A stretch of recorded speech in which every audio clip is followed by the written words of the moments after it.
Great. And, Sounds and great. that'll give people time to kind of keep filing in, since I know if anyone's like me, 10 minutes late for a webinar is early half the time, and I expect there to be a little fluff in the beginning.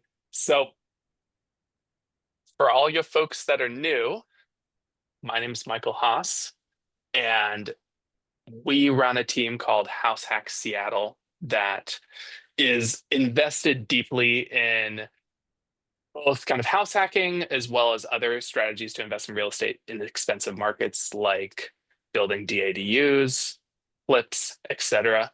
Will is a pretty awesome agent out of Keller Williams who I got introduced to through actually our VAs. We both run our business partially with virtual assistants, and our virtual assistants met each other first, found out that they both worked in real estate, and then introduced us to each other, which is pretty cool how the world works.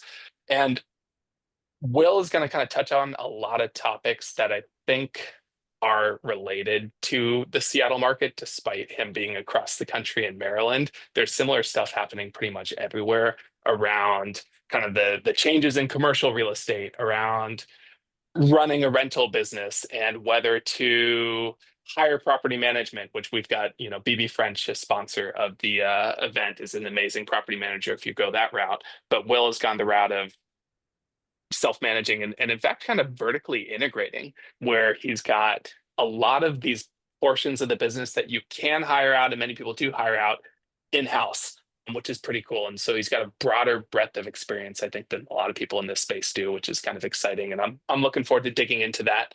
Um, we're going to send out the recording afterwards for anyone that needs to pop off. So that'll be up on YouTube. And we'll also have a list of the sponsors for the event. Obviously, we won't be able to do this without them. So I really appreciate you guys giving them some love. That is Kara Rosansky at Origin Point Mortgage for the home loan side. Here we go. Israel Lopez, who, excuse me, Israel Lopez at Certain Lending on the hard money lending side. Great for DADU projects, fix and flips, that sort of thing.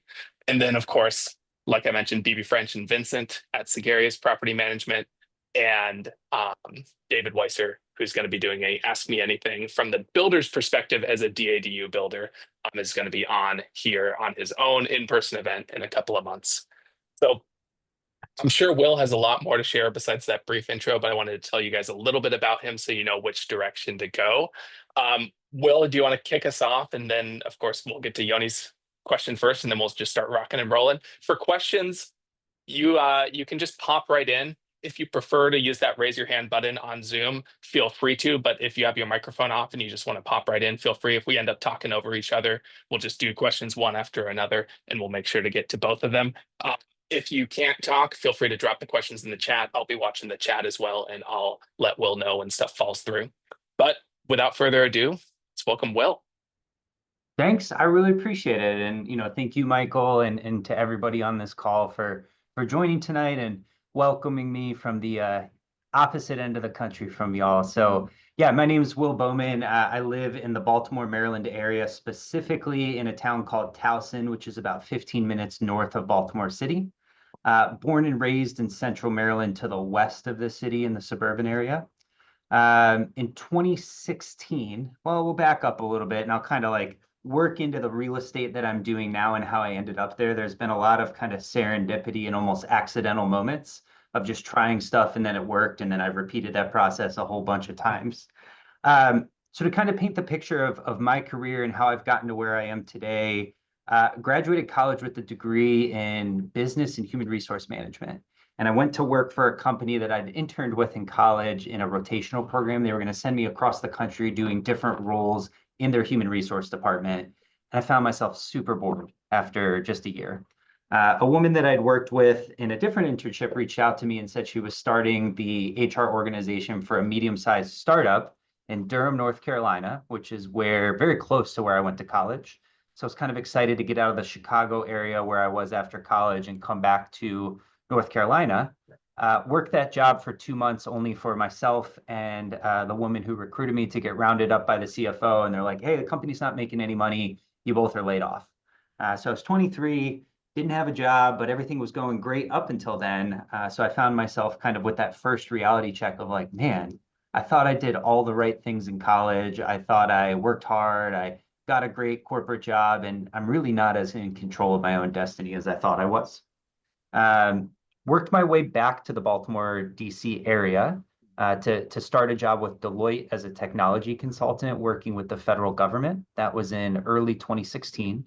And I moved into a house with my best friend and now business partner, Austin, that he had just bought in College Park, Maryland, which is where the University of Maryland is. And it's just across the DC line with DC and Maryland. And I didn't realize this at the time, but I had just moved into his house hack.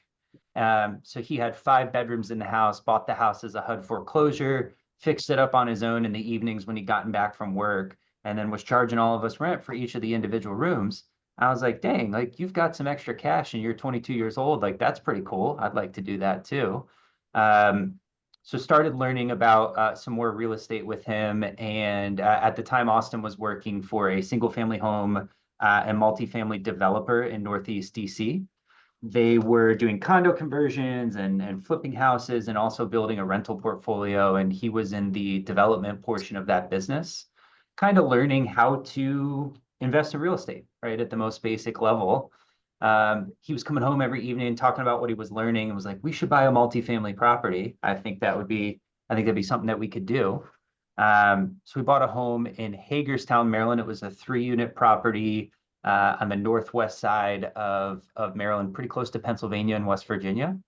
And we ran the classic BRRRR model on it. We just didn't quite know that's what we were doing at the time.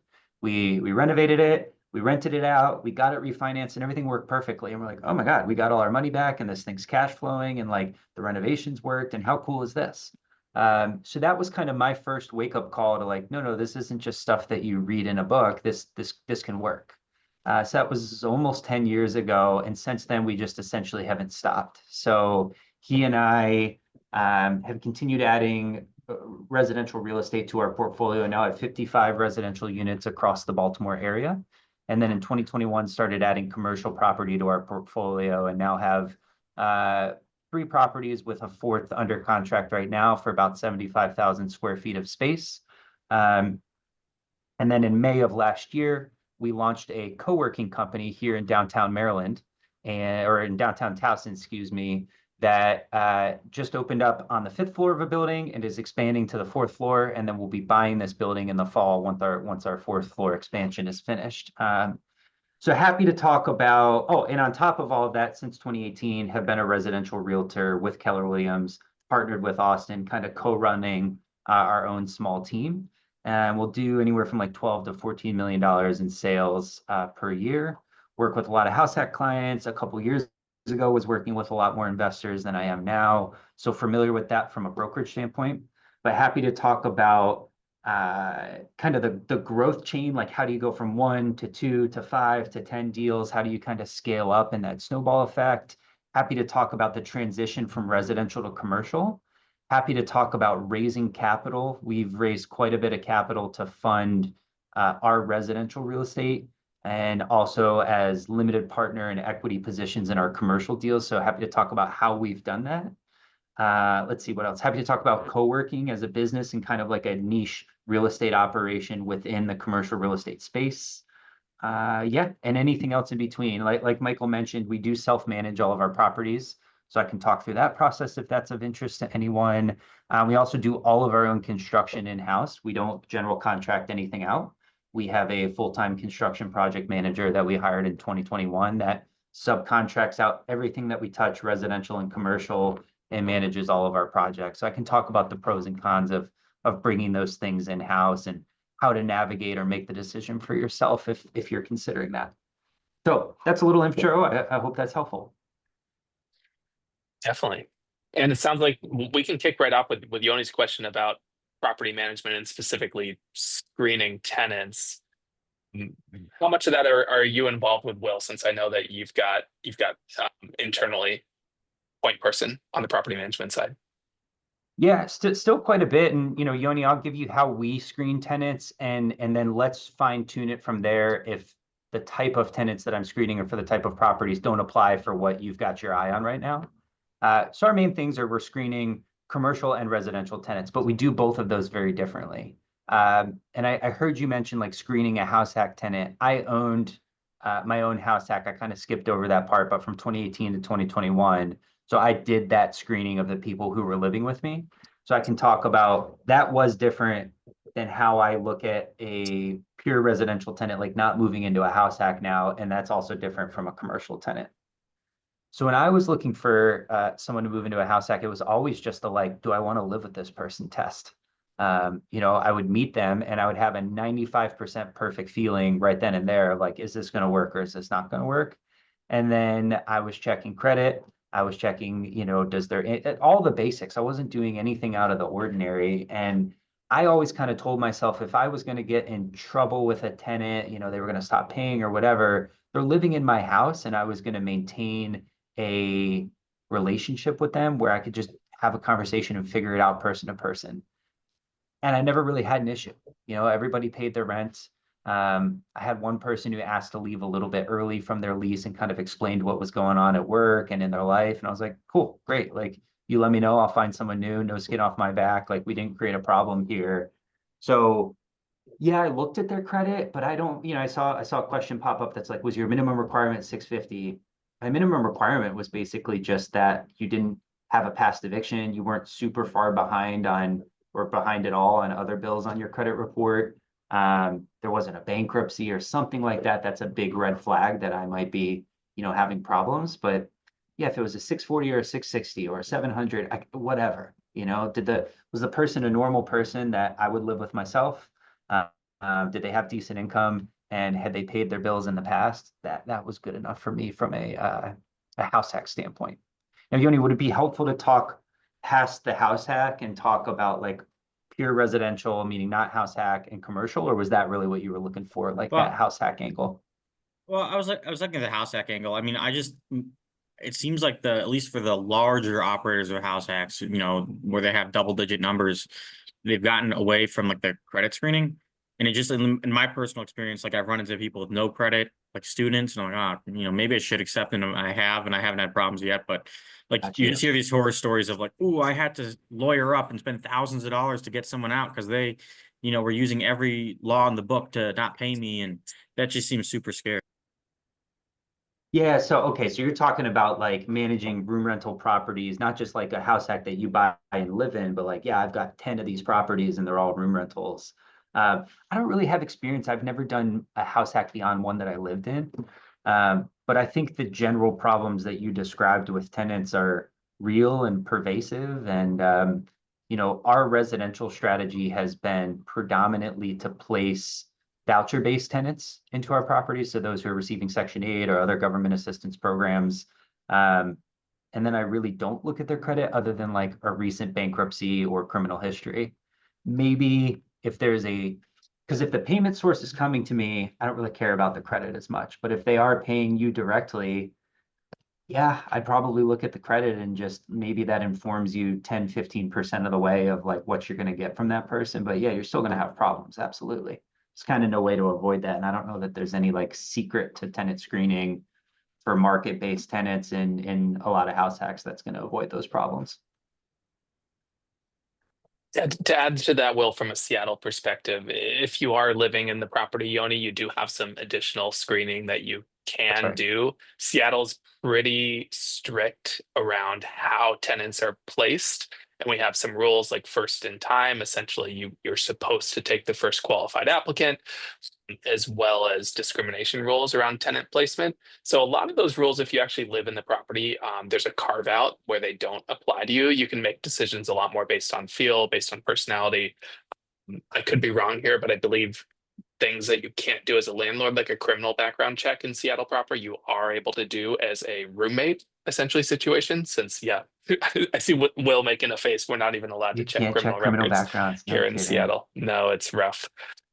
Wow. Um, so you do have a couple more tools in your tool belt as a house hack kind of live in, but as soon as it becomes a room rental, the Yeah. city does treat it, as a landlord situation. So the regulations won't be any different. unless it's a master lease, in which case it's a room rental, but you're just renting to one individual, and then that individual is finding roommates to live with them. I tend to prefer master leases on my properties because I don't really want to deal with a whole bunch of individuals, but I do like the room rental model. So that's one option to kind of change the model up a little bit to be a little lower hassle, or just be a little bit less kind of screening intensive. If you don't want to try and screen all these tenants individually, you could find one reputable tenant and then allow them to fill the remaining rooms. I'll drop into the chat as well for you, Yoni. Locally, evictions are a reality, but they're a lot less common. I don't know about your experience, Will, owning units, but I have 13 houses, like 32 units or whatever. And you would think, looking at the news stories, that I would have had a dozen evictions by now. Yeah. I've had one. And then I've had one tenant similar to Will's situation where they kind of just left but weren't evicted. I was able to refill the spot. Turns out that there was, drug, alcohol, other issues there, and they were just, life happened and they had to go take care of some stuff outside. And we landed on our feet there and just filled the unit with someone else. So I'll drop LT Services, which is my my eviction lawyer here in Seattle if it does happen. They're super affordable and a flat fee eviction, but it does happen a lot less than than the stores would make you believe. Yoni, you make me think of something adjacent. So this isn't directly about evictions, but it's just kind of like mindset and real estate investing in general. There is a breakthrough point where either you can get one property, self-manage it, make a couple $100s a month in cash flow, and your life will be fine. Then you're going to go, that went pretty well. Let me add a few more. And you're probably going to have a hard time with that period where you're like, I have 2 to like 7 properties. So you're like, now I have like headaches, I have scale, and it's inevitable that with 5 of these things, some problem is popping up at any given time. And a lot of people I see quit or at least just pause right there because they're frustrated, but they're not making enough money yet to like, leverage out, have their own property management or whatever it might be to like get some of those headaches off their plate. Or they do experience an eviction like you talked about, and they're like, man, this stinks. And my encouragement would be, if your plan is to build a portfolio, achieve any sort of financial freedom, you've got to figure out how to get through that pain. You've got to figure out how to get through that place and really kind of not worry about the consequences at that phase of like, yeah, if you have an eviction and it throws your numbers off for a couple months, you just have to deal with that and keep going. Because the magic happens when you start to achieve some scale. Then you've built a business, then you're enjoying your life, then you're starting to think about like, what do I want to do next? What strategy? What other thing haven't I fulfilled for myself? That's when I really started to have fun in this business versus like just pulling my hair out. Well, cool. I see some good questions in the chat. Should I maybe go through some of these?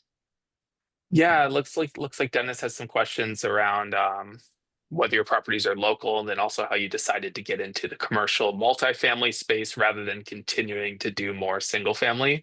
I'm also curious if you could touch a little bit, Will, since we were talking about tenant screening, how how commercial specifically behaves differently, since you have a portfolio that kind of cross sections both.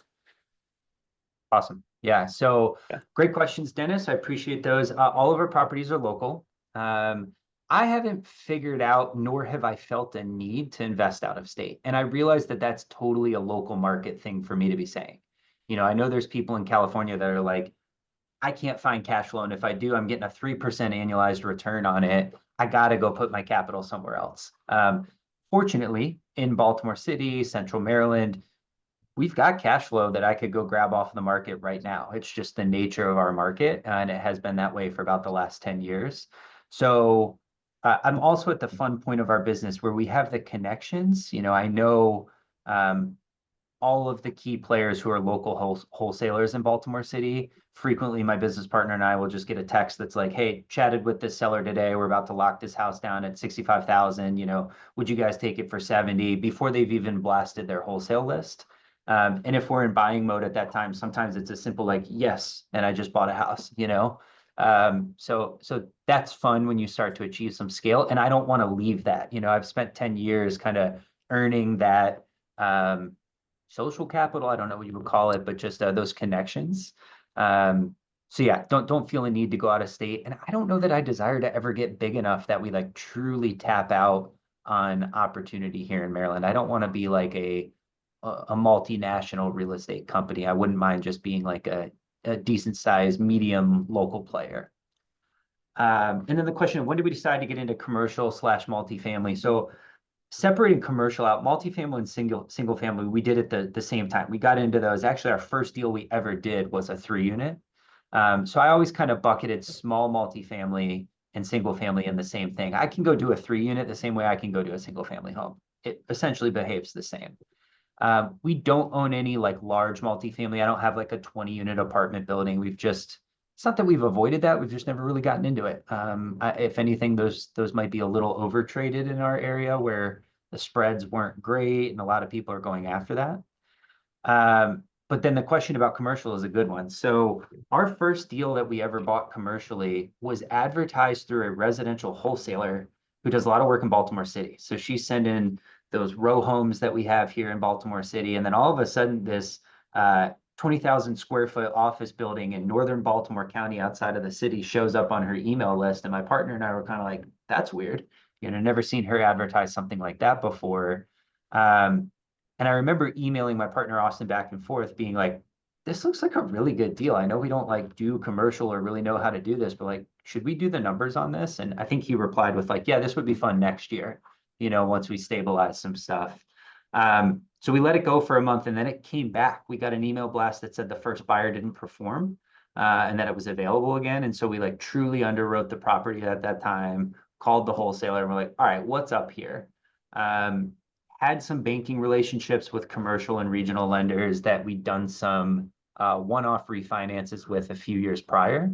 And one of them was literally like, I'm doing this deal for you because I believe you guys are going to end up doing something bigger. The bank doesn't want this small fry single family home, but we're going to do the refinance anyways. We're going to give you the loan because I know you're going to call me when you have something bigger and it's going to happen. And so we called him and we're like, it's a year later from you saying that, I think I got something bigger. Would you guys lend on this? He said, yeah, this deal looks phenomenal. And so we realized that that was executing the same plan that we were already doing with residential, just bigger. And you get a lot more, a lot faster. So we were coming in, we were making capital improvements. We had to repave the parking lot, put on a roof, put in new gutters. We had to renovate units and lease them up, just like you might with a house. And then we had to manage it. And it was kind of basically the same thing, except the units don't have kitchens and showers in them. Because they're commercial, they're meant for small office use. And that deal worked phenomenally. That might be the best thing in our entire portfolio. And we've had that since 2021.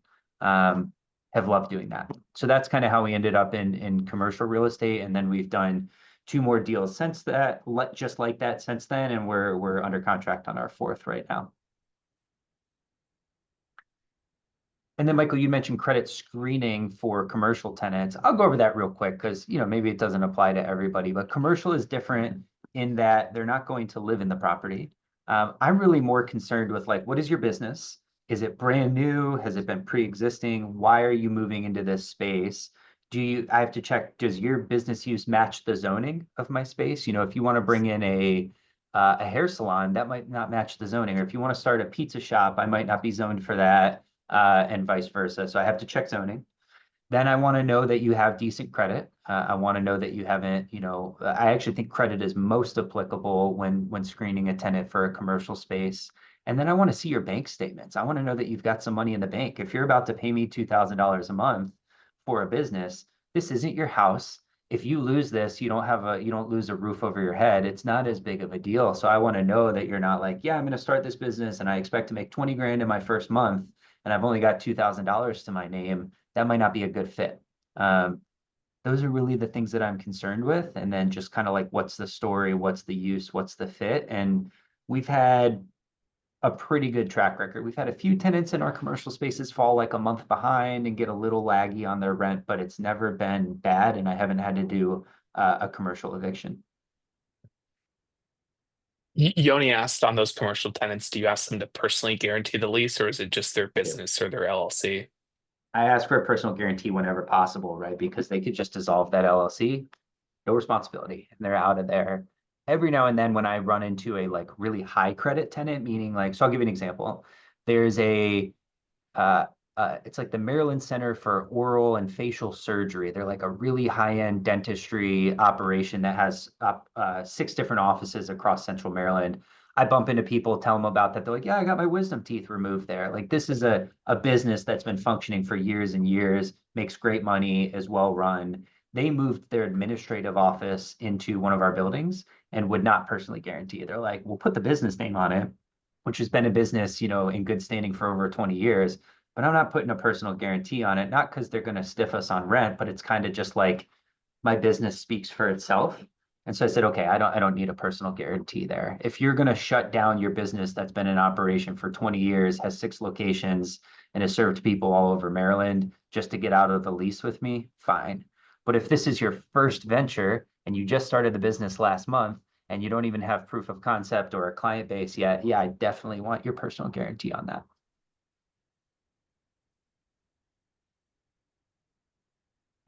Let's see here. I'll go back through some of the other questions just scrolling up. So we covered Dennis's. Tyler, your question about what are some ways you automate property management with that many doors? Yeah, let's talk about kind of like what the property management operation looks like.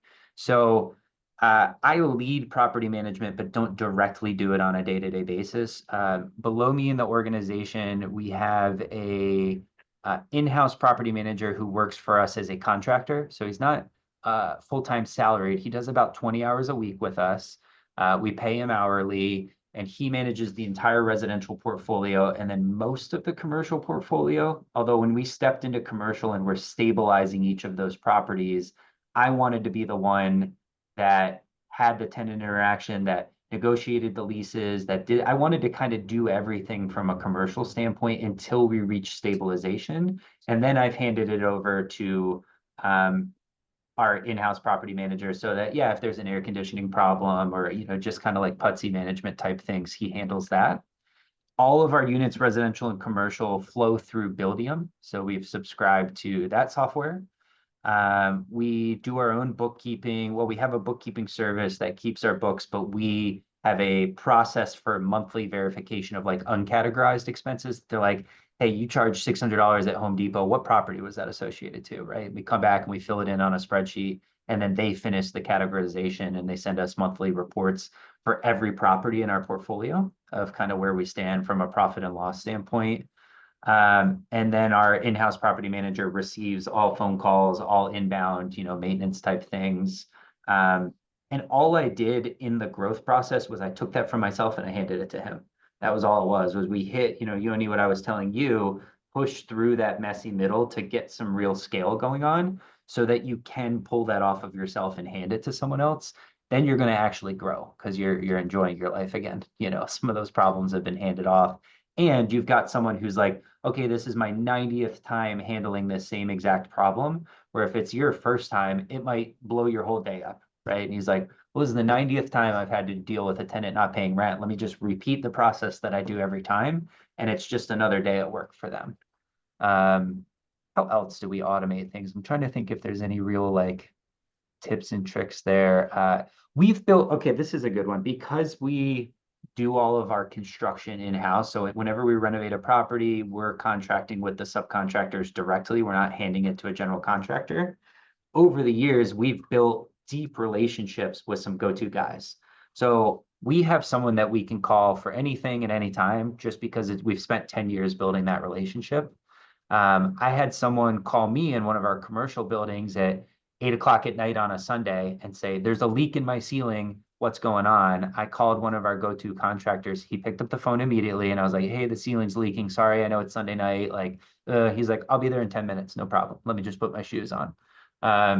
And we've gotten to the point with some of those trusted contractors that we've actually even just handed their numbers to the tenants and said, call this contractor directly. They'll report back to us, say, hey, so-and-so at this address called me, said there's this problem with their toilet. I went over last night, took some pictures. Here's what's going on. I took care of it. Boom.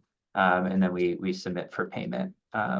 So we've also taken some of that routine stuff off of our property manager and put it in the tenant's hand as if they were in a large apartment building and had like a maintenance phone number that they could call, versus everything going to property manager and then property manager to the contractor. One more thing. All of our residential properties are on a master key system. So it's actually, there's these Quickset brand locks that you can open up and pull the pins out of, and you can rekey them to be on a master key system.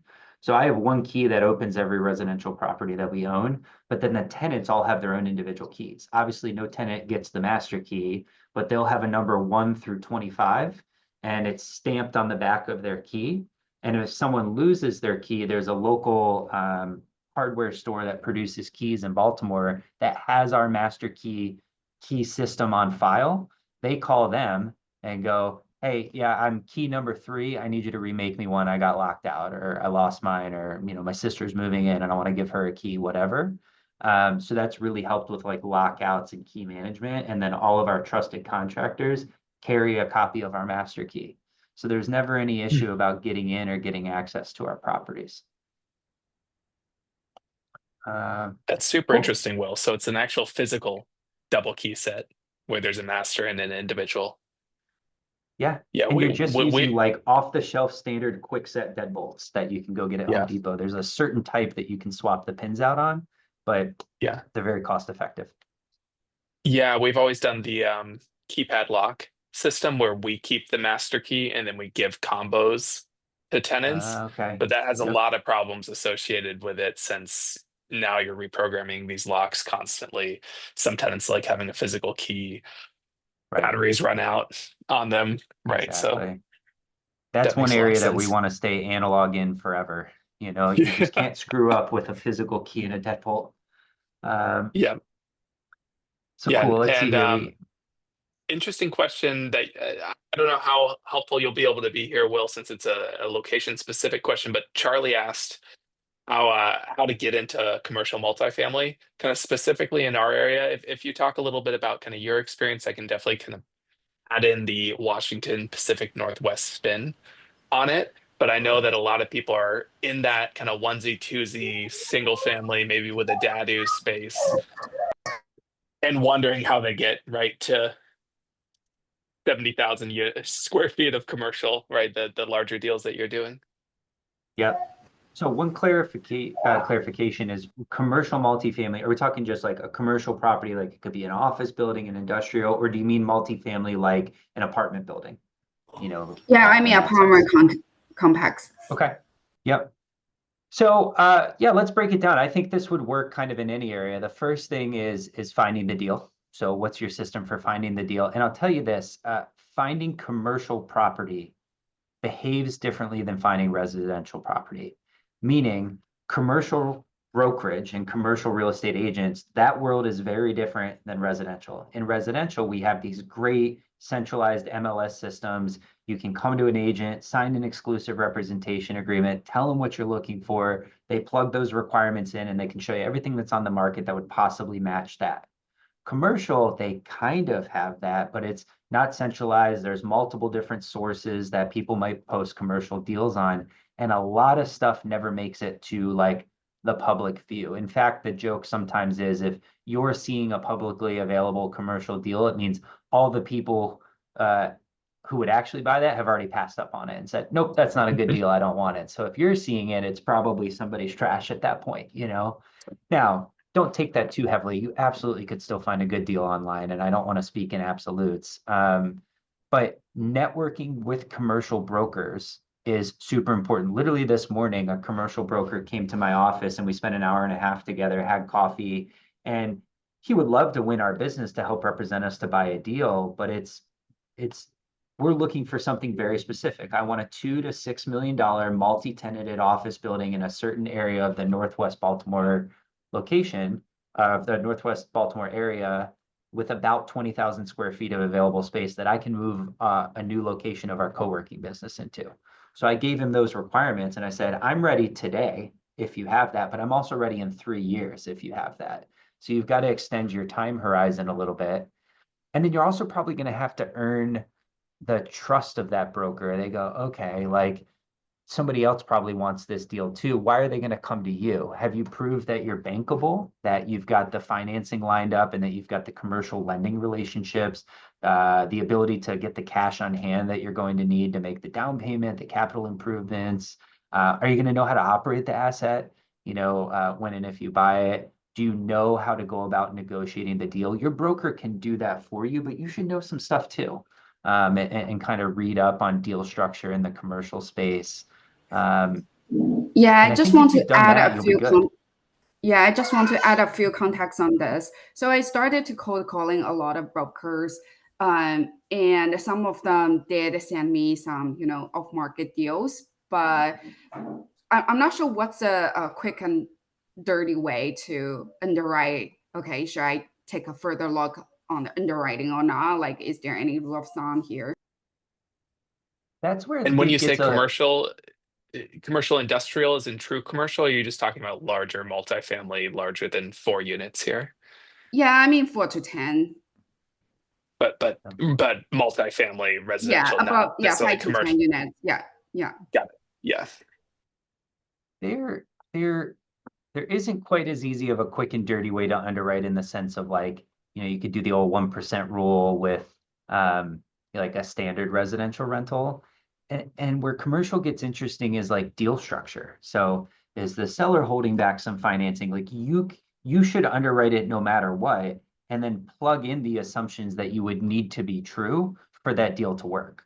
So maybe it's advertised at 4 million, you need it at 3 million. And then maybe you're thinking, well, if I got a 75 LTV loan at a 6.75% interest rate on a 25-year amortization, this deal doesn't work. Okay, what would it look like if 2 million of that was held by the seller for 5 years on a 5% interest rate, amortized at this? I don't know. Maybe the seller would take that.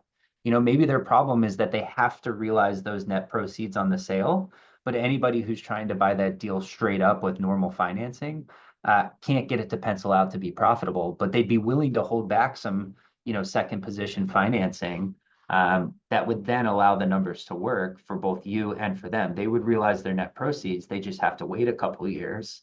So yeah, I would underwrite it no matter what, and then just plug in what assumptions you need to be true. And then see if you can go make those work. If not, if the seller says, get out of here, you're crazy. All right, move on to the next one. Will's answer there is really applicable to our market.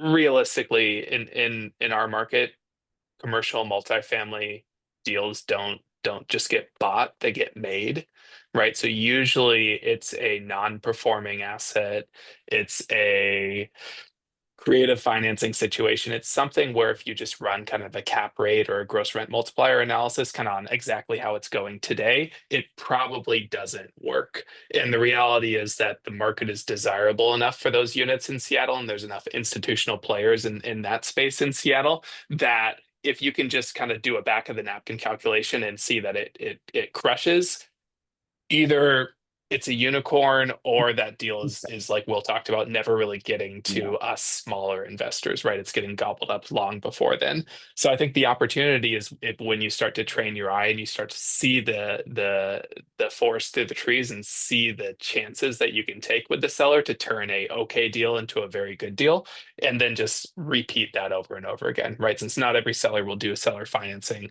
not every kind of below market rent multifamily is actually a good buy. There may be reasons that the rent is below market, which just make it a bad asset. But if it's a good asset that just needs some elbow grease and renovation, we do see a lot of good turnaround multifamilies that you can get it stabilized and make it pencil, even if it doesn't pencil today. Yeah, that makes sense. Most of the deal I see in Washington, I mean, close to the Seattle on the west side, is the number does not work. So yeah, I was thinking, is it possible to negotiate? Does seller usually accept the negotiate? Yeah, that answers my question. Thank you. Yeah. Yeah. I mean, I'll add one more piece to that is sometimes if you're willing to do what others aren't willing to do with the asset and how much work you'll put into it, that can help too. The second commercial property that we bought, which is crushing it, like it's going great. It's gone exceedingly above plan. I've talked to several people, brokers or other owners in this marketplace who've been here for years who go, oh yeah, I know that building. I looked at that years ago when they tried to sell it the last time. Couldn't figure out how to make that thing work. Because it just was a mess. There was a lot of work that was needed to be done, and we got in there, rolled up our sleeves, and said, "Nope, we're gonna chop through this and make this work." And it was a pain. Like it was a year of a ton of work just on that one asset. But then you reach stabilization, And you're like, cool, I did work that others weren't willing to do, but I got rewarded in exchange. There's a lot of people that also just want a deal to fit a box, and they call their general contractor and say, go fix this up in 6 months for me. And then they call their broker and say, have this leased in 3 months after that, and then expect the deal to work perfectly. And it's like, no, you might have to do a little bit more than that. So yeah, if you're willing to do what others aren't, that can help as well. What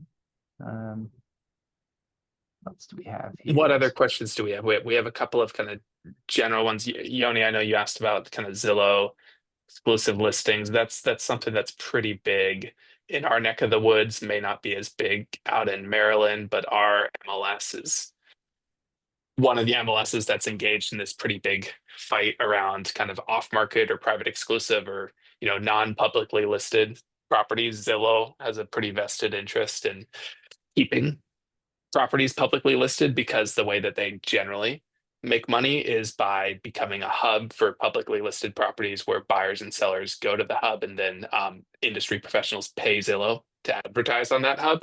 Right, that's their business model. The properties are the product that they're selling, and the people that come to view the properties, I should say, are the product that they're selling to advertisers. So it's one of those things that in our market, I can get fined $5,000 by the MLS for even talking about a property that is not currently listed and sharing the address to you. This call is being recorded, so I won't say whether or not I actually do that, but most brokers in this area, and most brokers who are doing their job well, do often talk about properties that are not publicly listed, especially if they're well connected and they know what may come available in the future and what the buyers and sellers in the market are looking for. So I think that there's the kind of general rules that everyone plays by, Zillow included, and then there's the relationship game in real estate that isn't going away.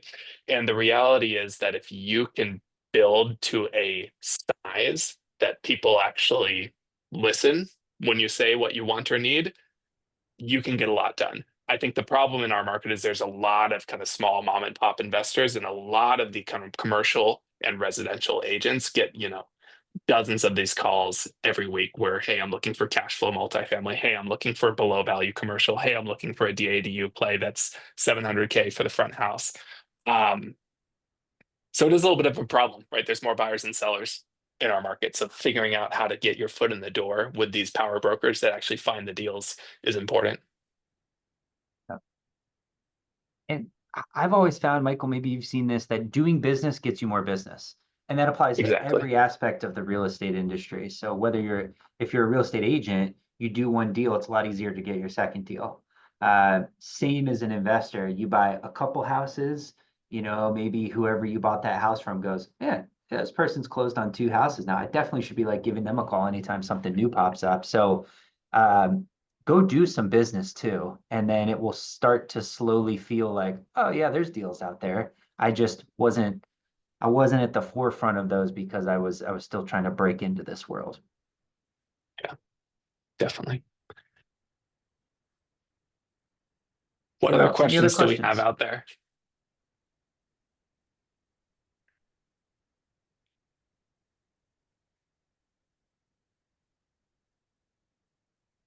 I'm Hey Will, curious. Oh, go ahead, Vinay. hey Will, can you talk about the cost of construction when you were hiring some general contractors versus when you brought it inside, and share some pros and cons there? Yeah, great question. Thanks for that. So most broadly speaking, we found about a 25 to 30% reduction in cost by bringing it in-house. And here's the reasons why. My immediate overhead is the salary to my construction project manager, who also is bonused for performance on each project. It's smaller on residential projects, and we actually give up small equity portions on our commercial deals, but that's where he's grinding for like 18 months to we've got a $2.5 million redevelopment project going on. That's going to be our second co-working business location. That's a grind of a project, the kind of thing that's someone's full-time job. If they're working for a commercial general contractor, they're on site every day, Monday through Friday, for like a year and a half. We're asking them to do that and other stuff. So we'll even give up equity. In exchange, I'm getting these cost savings that now can be spread out across these projects throughout the year. So, okay, if I do 5 residential flips and an average profit of 35,000, that profit might be 23,000 if I used a general contractor. So, all right, it's about 50,000 that I've brought back into the business by bringing that construction in-house. And then on the commercial projects, the numbers are even higher. I also have more control over materials.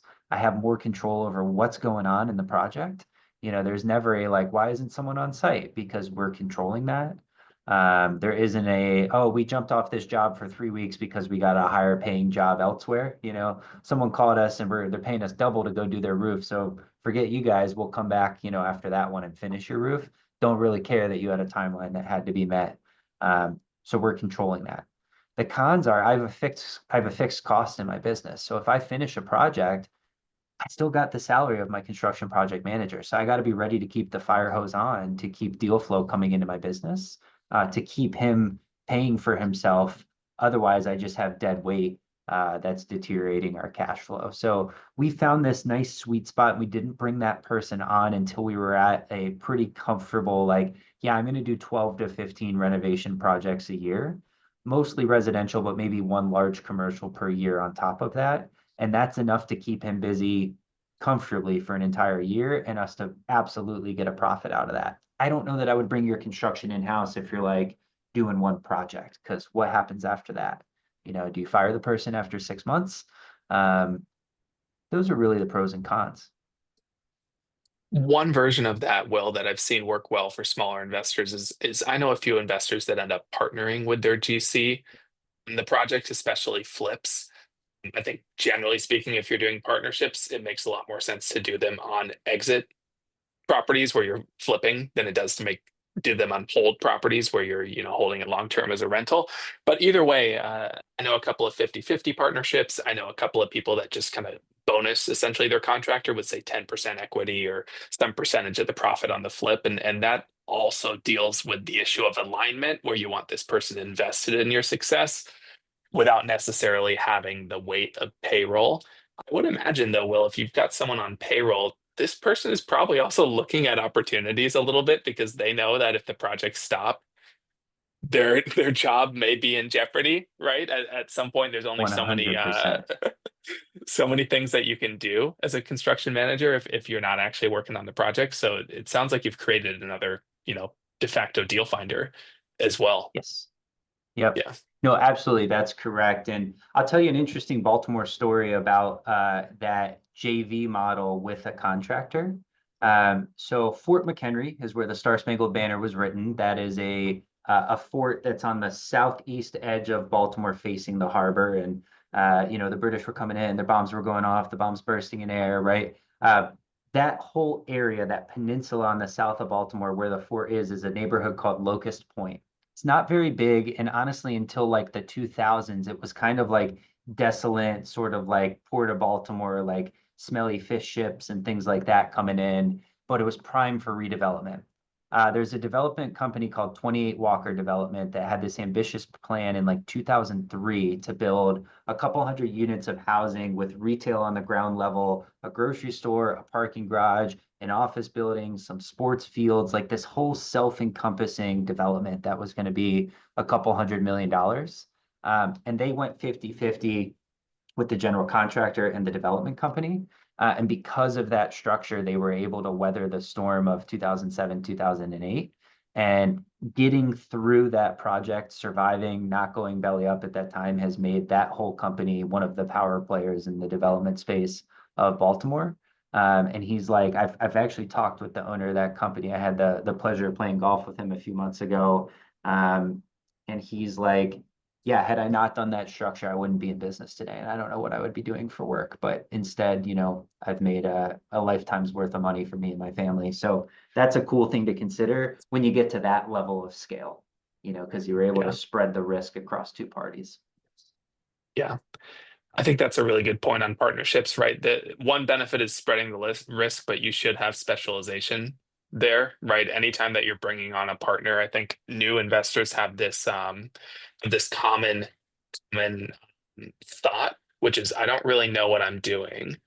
And oftentimes the first assumption is to take someone else, a friend, a colleague who also does not know what they're doing, and to add them to the deal. And now you each have 50% of a deal where no one knows what they're doing, right? The reality is that you need to figure out what you're doing and get good at it, and then bring in people to complement that, because otherwise you're just diluting your upside, right? At the end of the day. Yep. I'm a huge advocate for partnerships. My business partner, Austin, and I obviously are in a 50-50 partnership with everything that we do. But I say that with lots of caveats around it. I've known Austin since I was 5. We're best friends. That friendship and relationship comes first always. And we actually have purposeful scheduled things that we do monthly, almost like bro dates, to just like hang out and make sure that we're still being friends amongst everything else in the craziness. And then business comes Yeah. second. But we have such complementary skill sets where I can confidently say I wouldn't experience any of the success that I have without him, and he would say the same thing about me. He would have been in jail and out of business 4 years ago because I handle all operations and make sure that that all gets taken care of, and he's got that creative like go-getter attitude and is a deal maker and a deal finder and really good at relationship building. So you put those two things together and we've got a powerful force. So do consider partnerships, but be smart about them because they can go Yeah. very poorly. Yeah.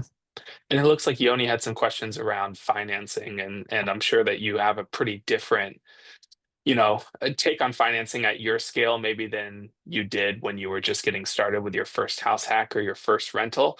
What does running a business your size look like financing wise? I know you said that there's some commercial lenders, banks that you're partnered up with. What else are you doing? Yeah, so great question. There's a whole stack of things. Yoni, I'll answer your question directly, then I'll kind of give the stack of the different types of financing that we use. So is there a way to get a 30-year fixed rate loan on commercial? Not that I know of. Probably exists, but in a very non-traditional standpoint, you're typically going to you can get fixed rate loans, but they'll be amortized over 25 or 20 years, and they'll have a balloon to them, meaning in 3, 5, 7, sometimes 10 years, the rate will expire and be set for an adjustment period, or you're either refinancing or selling the asset. So commercial behaves very differently in that sense. Our financing stack beyond that is for our residential properties. We buy them in cash. That's from raised capital. So instead of using hard money, we have raised, private capital from individuals that we pay a 9% annualized interest on. I pay that out in monthly chunks on the beginning of every month. So today I send out interest to our investors. That gives us kind of unrestricted cash. It's backed by a promissory note, and myself, my partner, and the business all personally guarantee that promissory note, but they're not taking an equity or a recorded position against any property that we own. The recordation costs and the paperwork alone would just make that not worth it. But so I take that, I purchase everything in cash, I renovate in cash, and then I refinance into just a DSCR, a debt service coverage rate loan. Those are those kind of like no doc or LLC loans or whatever you want to call it, where, yeah, you're going to have a higher interest rate. I might be refinancing into like an 8% nowadays versus, a homeowner might be getting a 6.5. But I can typically take 75%, 70 or 75% of the cash back out when I refinance.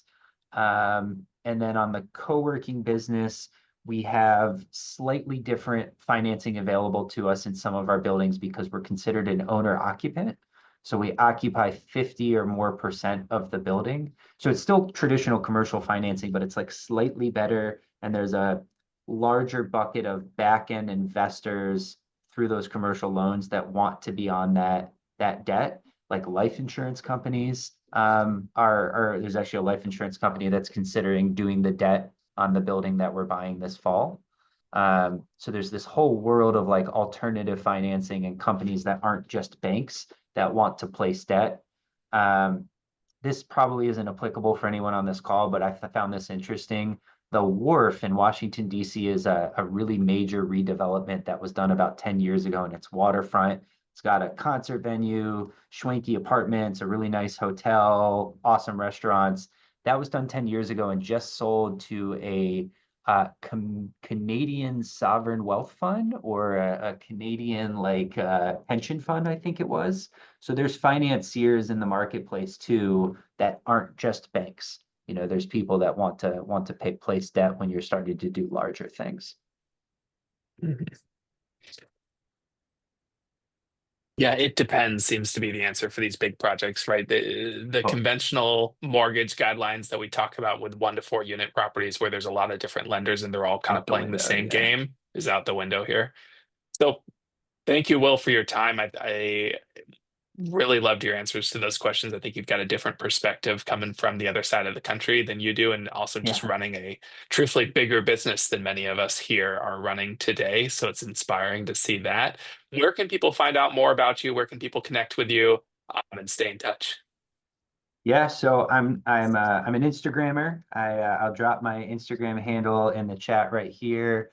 I post everything from what are my wife and I doing, hanging out with the dog, to what's going on from a business standpoint and project updates and things that are going on. I'm also on LinkedIn, just my name, Will Bowman. I'm trying to post more there. I put out a quarterly newsletter that's literally called "What have Will and Austin been up to for the last 90 days?" where I talk about what me and my business partner have been up to. It's short, it's sweet, it's easy to read.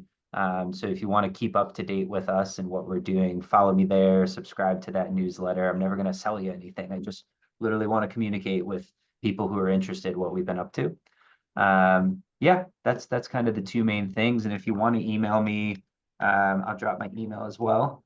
And if you've got other questions or something that pops up after the session and want to reach out, happy to take it offline. Well, Will, we appreciate you. Wishing you continued success in Maryland. Thank you for your time and thank you for your answers. And thank you to everyone who showed up today. We'll get that recording out to you if you missed anything, and we'll see y'all next month. Cheers. Thank you. Thank you you. all for having me. Have a great night, everybody.